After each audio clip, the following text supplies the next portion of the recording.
Toutes et à tous, c'est Matt le Car Spotter et aujourd'hui on se retrouve au Cars & Coffee sur le circuit de Gueux, près de Reims.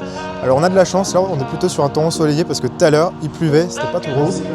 Donc je vous emmène avec moi, on va découvrir un peu le Cars & Coffee. Il y a pas mal de voitures, old-timers, young-timers, supercars. Bah allez c'est parti.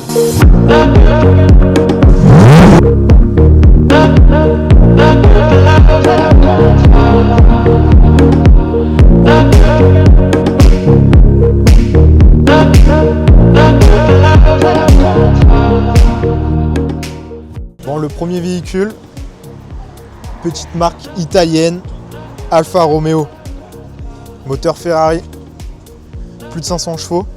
Regarde, filme un peu, quadrifoglio. Voilà. Donc là on est sur un super SUV, ça fait plus de 500 chevaux. On a le moteur Ferrari. En plus on est sorti à Krapovic. Voilà. Donc c'est le Alfa Romeo Stelvio quadrifoglio. Cette fois on se retrouve sur l'Alfa Romeo 4C. Voilà. Donc c'est pas un véhicule extrêmement puissant. Il fait seulement 241 chevaux à la 1.0 à 100. Donc de 4 secondes 2 avec une vitesse max de 240 km/h. Un véhicule qui pèse 798 kg. C'est extrêmement léger. Donc ce qu'il y a à savoir aussi sur ce véhicule, c'est que son châssis est uniquement en fibre de carbone et il pèse seulement 70 kg. Très léger, pas très puissant, mais très performant.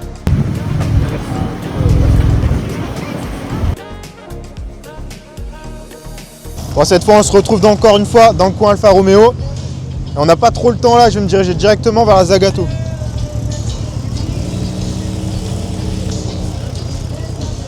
Voilà. L'Alfa Romeo S Zagato. Donc, fait par un designer très célèbre de l'automobile. Donc assez connu pour des designs un peu particuliers, ça plaît pas, mais bon, ça a le mérite d'être quand même original.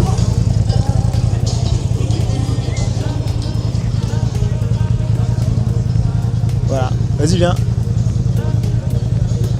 Tu vois, Zagato.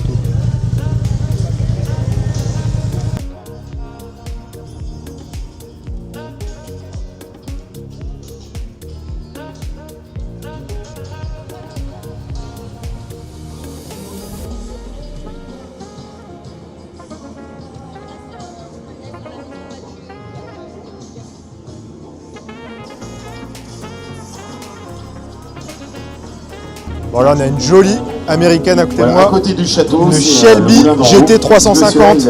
Wow. La config est sublime, blanc avec les bandes bleues. De reproduire le pavillon des marques. J'ai un monsieur qui est avec moi là, solo là, et il est en train de prendre des mesures. Un truc étonnant. Il est en train de prendre des mesures parce que monsieur là c'est un passionné de modélisme. Et il a déjà reproduit en modélisme les clous, etc. Et il voudrait reproduire en modélisme le pavillon des marques. Il est dessus, il est en train de prendre des mesures. Et c'est vraiment un passionné, c'est une édition unique. Voilà, on se retrouve sur la Porsche 911 Turbo S Type 91. C'est la voiture incroyable. Donc c'est un flat 6 bi-turbo de 560 chevaux. Et avec ça, croyez-moi, vous écrasez tout sur votre route. Sur une jolie configuration là, en beau argent, avec un intérieur camel. Vraiment la config sublime. Petit covering pour retrouver la petite bande au milieu dorée. On va retrouver aussi les phares teintés jaunes. Mais vraiment, elle est très belle.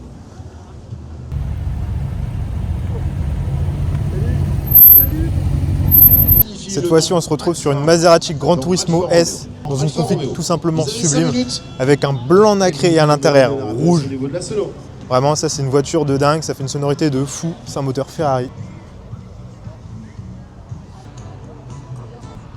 C'est bien ça, jeune homme. Ils sont opérationnels, hein, ça se trouve à côté de la buvette. Bon, maintenant on se retrouve avec une voiture, une petite anglaise, une Lotus Evora. Donc je suis avec son propriétaire. Bonjour. Bonjour. Cette configuration déjà au niveau de la couleur, on est sur quoi?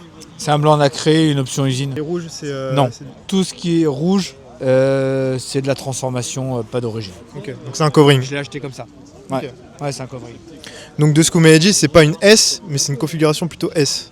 Voilà, là, le becquet de la S, même plus de choses en esthétique extérieure, mais par contre la motorisation, c'est la Lunge Edition, c'était vraiment les tout premiers modèles, il y en a eu 400 ou 600, j'ai plus le chiffre en tête, qui sont sortis comme ça en V6 Atmo.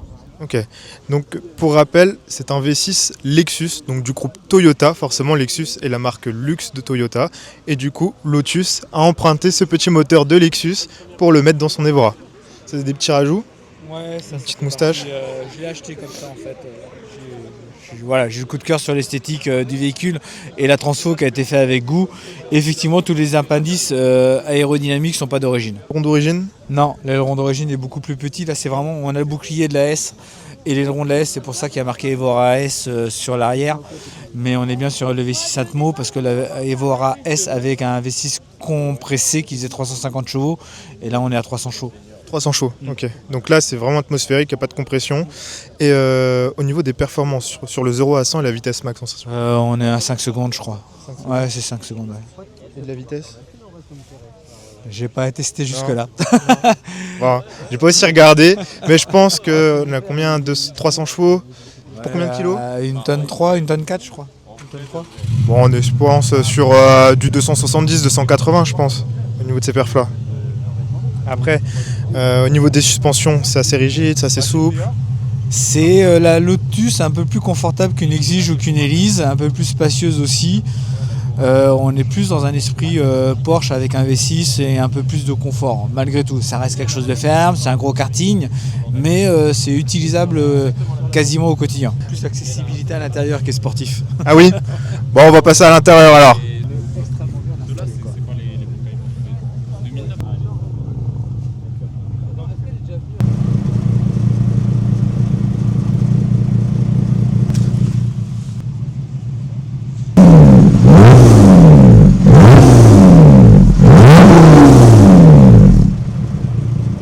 On se retrouve toujours avec deux petites anglaises, toujours dans le même principe donc, de la légèreté, avec les Caterham, voilà, les 7. Toujours pareil, pas des véhicules très puissants, mais des véhicules extrêmement légers et donc très performants. Bon, cette fois-ci, on se retrouve avec une italienne, une supercar italienne, la Ferrari 599 GTB, une petite berlinette, donc la prédécesseuse de la F12 Berlinetta. Un V12 atmosphérique qui fait plus de 600 chevaux si je me souviens bien. Toujours la même configuration que la F12. Un long capot avec un arrière qui est très court. Ça c'est une voiture assez chouette à conduire. Il est moins 5 sur ces 40. Juste à côté de la buvette. Et c'est pour que vous ayez même...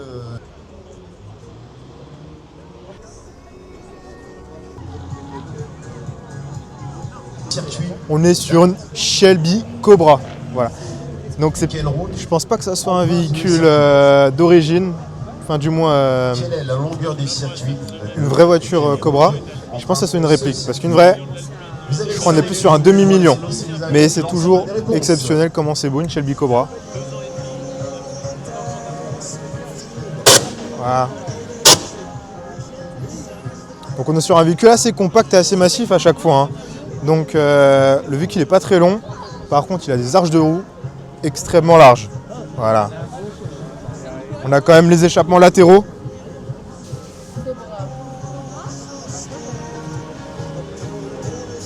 Ce qui lui donne un sacré look ultra agressif.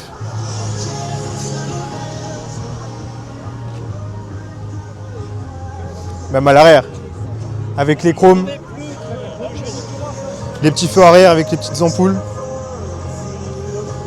Je pense qu'on est sur un des véhicules les plus beaux donc dans ce Cars & Coffee. Donc on arrive sur la fin de cette vidéo. Et moi je vous souhaite une bonne journée à tous. Au revoir.